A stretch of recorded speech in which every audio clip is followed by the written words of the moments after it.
Is my cam follower toast or is it mint? Well, we're seconds away from finding out. Hello and welcome back to the Volks Wizard channel, and welcome to episode 6 of Project Edition 30. In previous episodes we replaced some faulty parts and got the car running right. It passed the MOT test.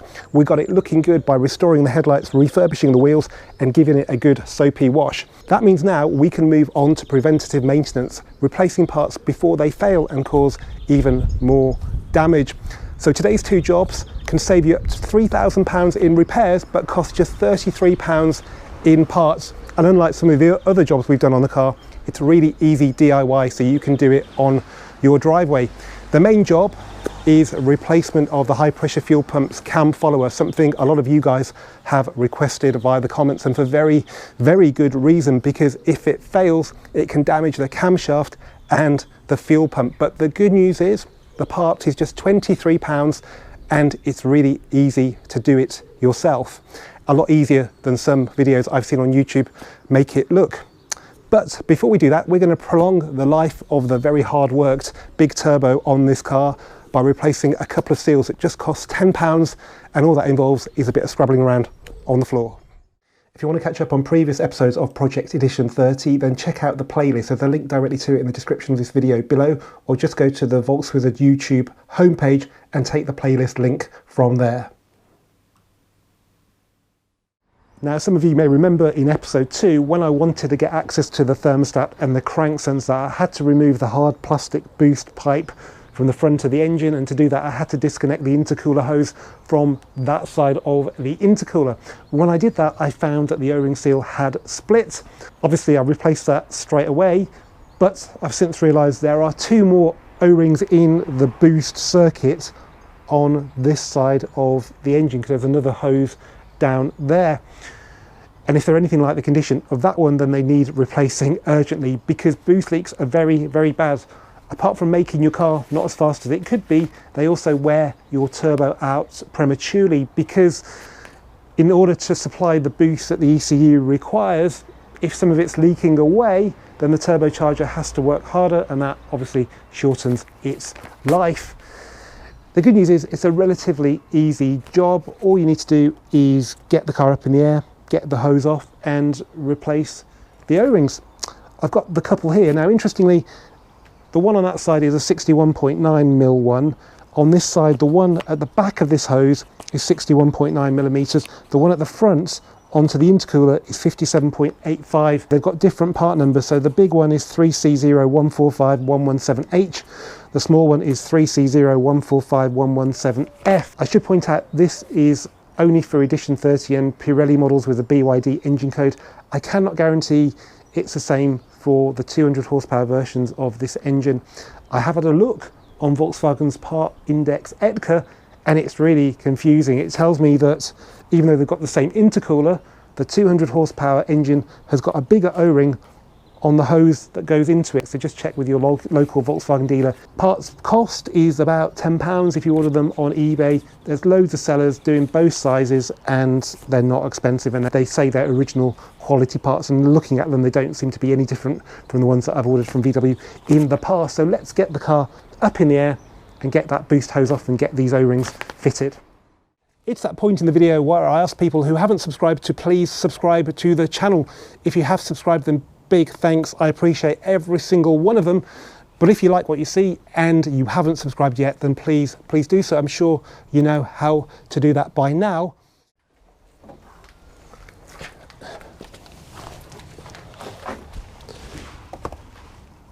Okay, this red hose is the one we want to change the seals on. It's red, but it is completely standard. It's not modified. So the turbo's at the end of this metal pipe, and that's the intercooler there. It's held on to these bits with a couple of clips that are very, very clever. They're sort of spring loaded. You just have to pop them out with a flat blade screwdriver.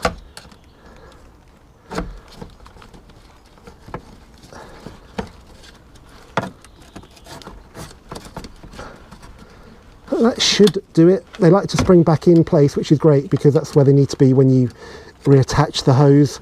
But you can kind of pop them out a bit further if you wish. That should do that side. So let's just try it. Yeah, straight out. on this side the clip is actually the other way around, so the bit where you lever it off is round here just out of sight, but it actually allows you to see how the clip works. So in this pipe there's a slot that's cut and the clip sits in there under spring pressure, and there's a lug on the intercooler hose which you can probably just about see there, that locks into place. So they are pretty foolproof. As long as you hear the 2 clicks on each side when you're refitting the hose, you can't go wrong. For some reason on Mark IV Golf, every time I had a cam belt done by somebody, I'd go down the road and the hose would pop off, but these seem to be pretty foolproof. So on this side, I'm just going to get the flat blade into the triangle section, and there you can see the clip is out of its slot, and this one's a little bit tighter. But there we go, so that should pull out now. Yep. And let's get changing the seals. Now, I think I've worked out why there's a bit of confusion as to which O-rings fit which version of the Mark V Golf GTI engine, and that's because the Volkswagen parts index I've been looking at has got an error in it. To be completely upfront, I'm using a website that isn't Volkswagen's own website, but it uses their own catalogue images and data, so it's probably incorrect on Volkswagen's own system as well. If you work for VW, I'd love to know if that's the case. Basically, it says that for the 200 horsepower engine, the bigger O-ring fits on this hose where it connects to the intercooler. For the BYD engine, which is Edition 30 in Pirelli, it says you fit the small O-ring to this hose where it goes into the intercooler, which doesn't make sense because it's the same intercooler. Now, just to be doubly sure, I'm going to measure the flanges. At the back here, we have 6 centimeters. At the front, we have 6.5 centimeters. So definitely on Edition 30, and I'm pretty sure on Mark V Golf GTI 200 horsepower as well, you fit the bigger O-ring to the front. Now, I've coated these in clean engine oil just to help them seat correctly. It's quite easy to put them on with a twist, which isn't a good thing. So just make sure they're consistent in the way they sit on the hose, and that's good. And then we'll put the smaller one on the back.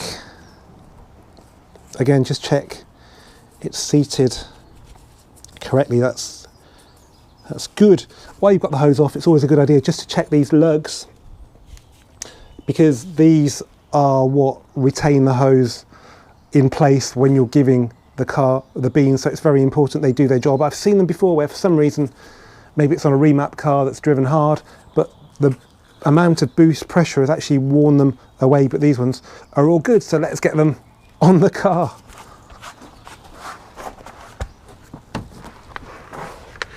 Okay, so the first thing you need to do is make sure your clips are in the right position, sitting in the slots, whether that be in the intercooler flange or on this metal pipe. You might just want to use a clean rag to give everything a wipe down. Just make sure you're not letting any debris stay in the pipe.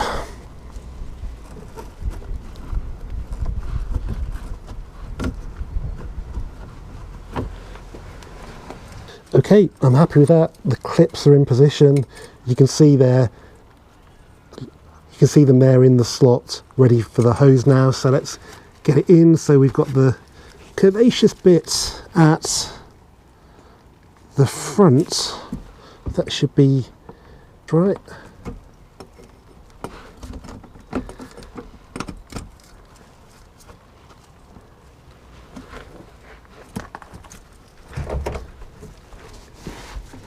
And then just give them a good shove so they override the spring tension. This is really, really important.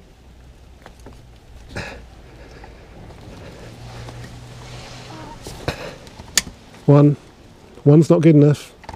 2, that's secure. So now onto the front bit of the hose, and you just need to make sure that the lug on the hose lines up with the space for that on the flange. This needs twisting a bit.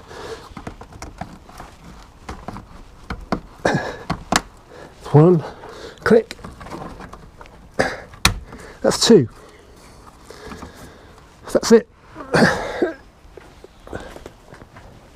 Job done. Boost, all going to go in the engine, not going to leak out, equals happy driver.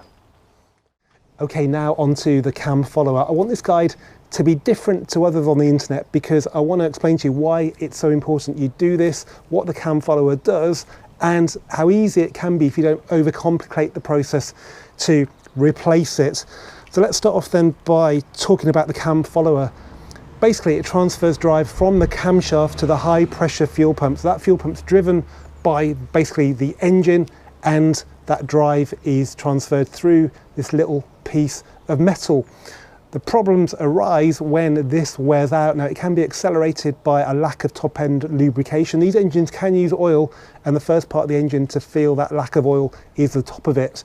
And when they wear out, they can wear through this hardened, treated metal, and it does really, really bad damage to your camshaft and your fuel pump as well. But obviously the camshaft is much more expensive and involved to replace. So it's really important you check it on a regular basis. And £22.45 for this Febby Bilstein part from Amazon. It's not an expensive job. Actually, I wouldn't even bother checking it. I just replace it periodically every sort of 10,000 miles or so. You can pay more from a Volkswagen main dealer, but I don't think you'll be getting any better quality part. You'll just be paying towards their Dieselgate fines and their development costs of electric milk floats. Okay, let's get started with the job then. I almost want to do this without sort of editing it, just to show you how easy it can be. First up, we need to get the engine cover off. We've done this a million times. It's a lot easier with hose clamp pliers, but they're not essential. Undo the MAF, unclip the MAF, unclip the outlet pipe. One of the metal clips will probably fall off, and then undo this hose on the side of the engine cover, which is also the airbox. And now it should pull off, and the way to do it is to pull at the front and the back then comes off. Don't pull at the back. And it's raining again, and that clank is the one of the clips for the hose for the pipe falling off. So just get that before it falls behind the engine, you never see it again. Okay, here is the high pressure fuel pump, and we need to remove it from the cylinder head. There's a couple of things we need to undo. There are 3 bolts that are T30s, and one of them you can't get to unless you undo this Schrader valve here. So let's get that off. Now, on some guides they say you run the engine with the pump disconnected until it's depressurized, but I don't want to complicate this process. I don't think you need to do that. You just need a rag and to catch the fuel as it comes out. So I'll just get a spanner for that. What size is that? Okay, the common one, just a 13mm. So let's get the rag around it, and let's just see how much fuel does actually come out. The car's not been run for a while.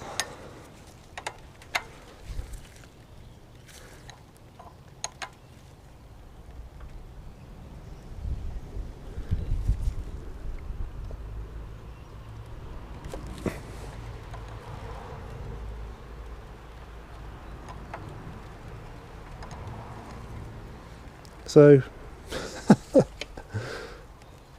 yeah, not an awful lot, not an awful lot at all.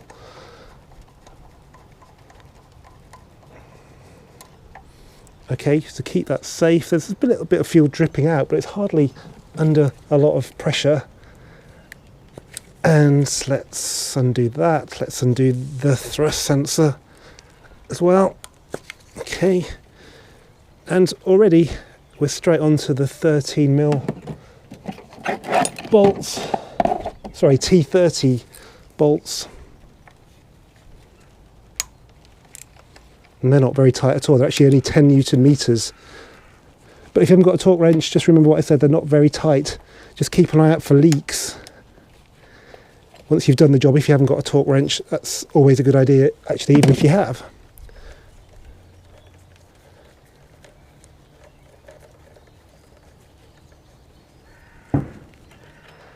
Okay, that's one out. And let's keep an eye on the length of those to see if they're different. I don't think they are. That's the same.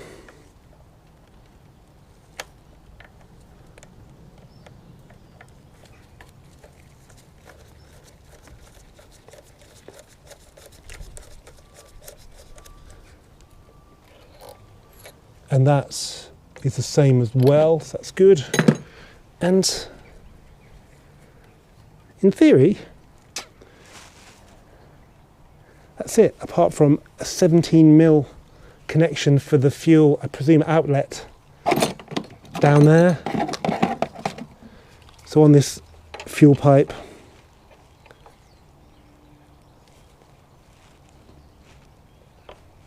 yeah, that is quite tight. Okay.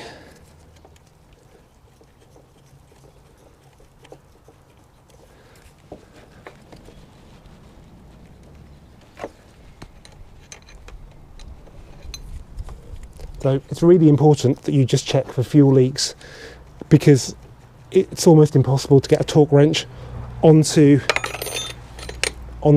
this. So most people won't. So just smell for fuel. It's quite obvious. And let's try and get the pump off. There's a rubber hose on this car, which is presumably the supply from the fuel tank, so that will just flex with us as we move the pump.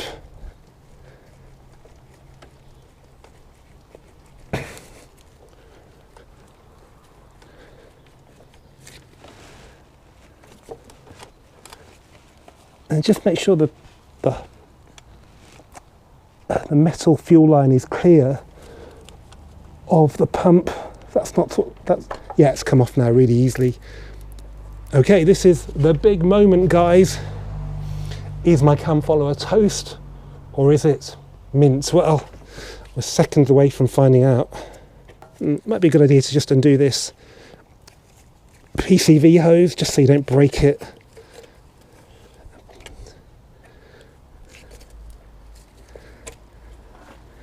And there she is. I have a magnet ready for this moment. Da da da. Yeah. I'll just get something to wipe it with. And there she is. So it's not bad, but you can see in the centre it's worn through the protective layer. There may not be an awful lot of life left in that, to be perfectly honest, because that looks like the metal, and once you go through that, we have a hole. So I'd say that's just in time. The car's done 70,000 miles, it's 16 years old. I would imagine it's the first one. Yeah, probably a narrow escape there. So yeah, super glad that I did that. Right, let's get the new one in. It's a good idea to coat it with some oil. There's always going to be some around the back of the pump, so that's it. And it's a good idea to just have a look at the end of the pump where it drives and just make sure it's intact. That's good. And the cam is nice and shiny as well. Any damage on any of those, and they are literally scrap, so let's push that on there.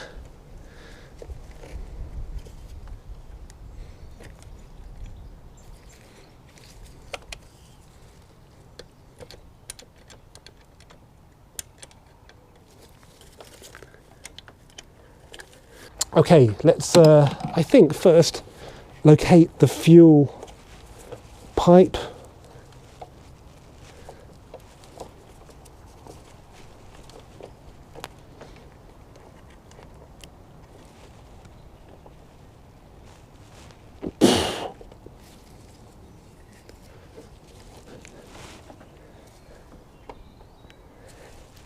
There we go.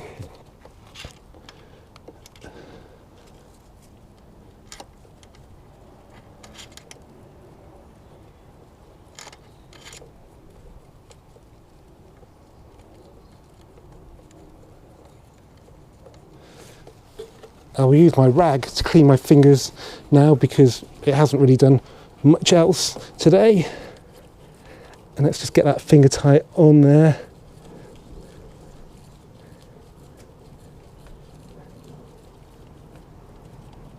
Okay, we're going to nip that up when the pump is bolted to the head.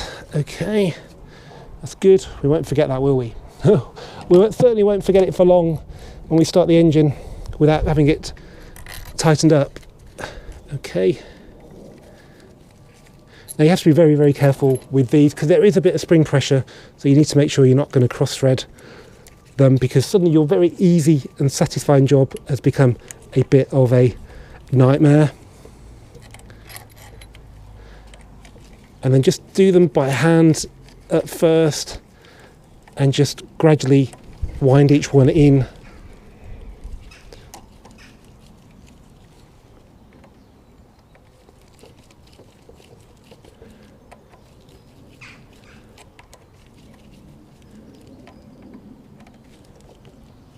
Okay, time for a torque wrench, if you've got one. If you haven't, then they're not very tight.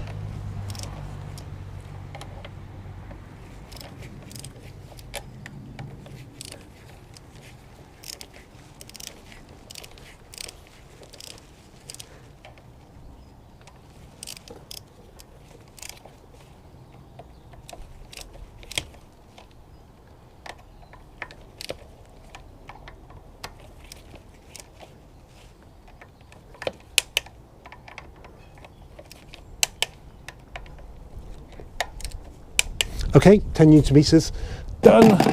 Let's tighten up the fuel line. So this, you can tighten very hard, but obviously don't go breaking it. Just check it afterwards. I know I've said that a few times, but it's quite important. Okay, I'm happy with that. That just leaves the Schrader.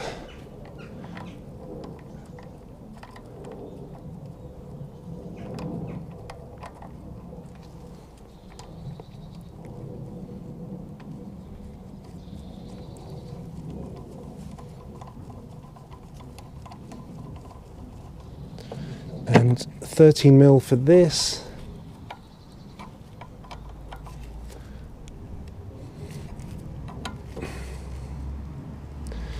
And again, that could leak fuel, so just check that when you've finished. But that feels really sort of natural where it stopped there, so just don't go forcing it, whatever you do. So that's done, that's done. Let's plug things back in.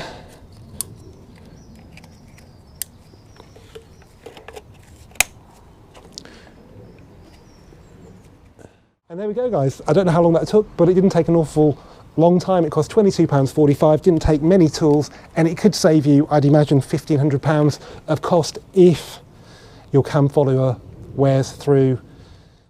Well guys, I hope you enjoyed this Volks Wizard video, which can help you save about £3,000 in repairs by just doing some preventative maintenance. I reckon it's about £1,500 to supply and fit a good new turbo, and it's about the same for a camshaft and a high pressure fuel pump, so well worth doing. As ever guys, keep subscribing, keep commenting, and I'll see you for the next one very soon, when hopefully it won't be raining again.